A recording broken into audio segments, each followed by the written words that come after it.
Yun, so kamusta mga pisan? So update ko lang kayo dun sa project natin, no? Dun sa BiLED na project natin para sa ating Muse 40. Ayan, so medyo naayos ko na yung assembly niya, no? Yung headlight assembly. Sabi ko sa inyo sa last video ko or dun sa live ko na kailangan nating tabasan para maipasok natin ng ayos yung ating BiLED. So ito na siya mga pis.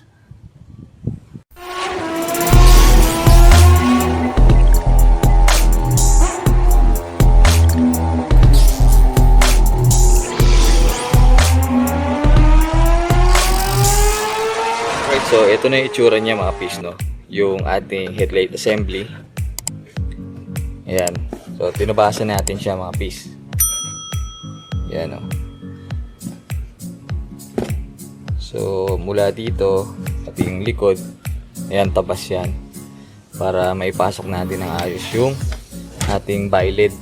So, ang ginamit ko dito mga pis, ito lang, no? Yung nabili ko sa Lazada na yan, yung mini grinder mga pis. Tapos yung blade niya, yung bilog na parang ano tawag dun? So basta yung bilog yung ano niya, yung kanyang bala. Hindi ko na makita kung nasaan. Ayun.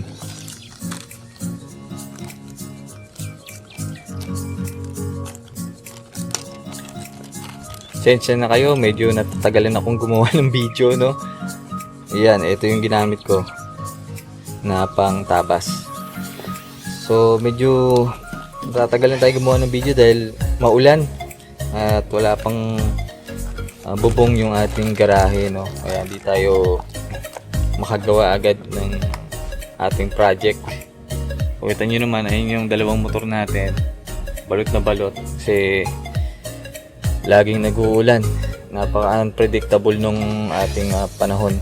So, parang ngayon, maaraw, mamaya-maya uulan na. So, ang hirap mag-assemble or mag-backlas ng mga parts ng ating motor. Ayan. So, ito siya mga piece. Tapos, pakita ko sa inyo yung itsura niya kapag nakalagay yung BiLED. So, yung BiLED natin, no, sabi ko nga nung sa live ko, medyo may kalakihan, no? Pero merong mabibili, no, na maliit.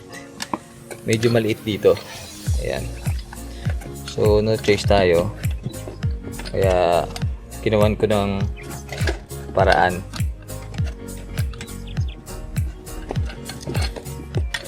Ayan.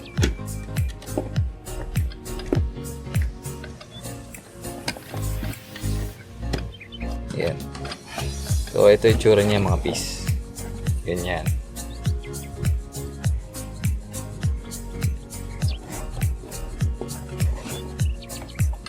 Yung likod niya. Ayan. At magtatabas din tayo dito sa clear lens mga pis. Ayan. So, makita nyo may mga tape. So, dyan yung puputulan natin, no? So, siguro mas maganda kung mas maliit yung mabibili nyo, no? Na BiLED. Alam ko may sukat yun, eh. Pag nakakuha kayo ng BiLED na mas maliit dito, no? So, hindi nyo na kailangang tabasin pa yung ibabaw nito. Bali yung likod lang. Itong likod lang na to. Yan, para maipasok nyo.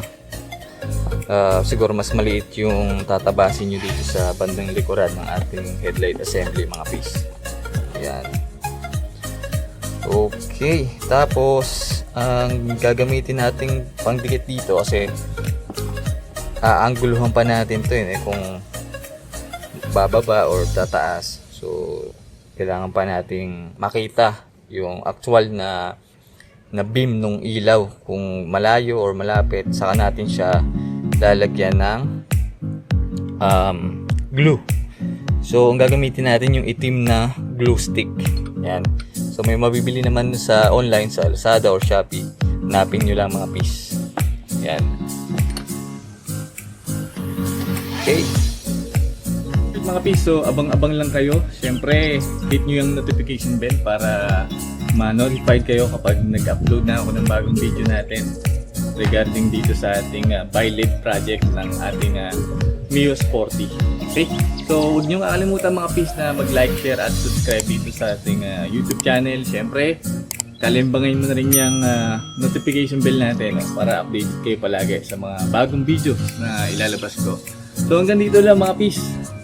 Ride safe, stay safe, at peace out.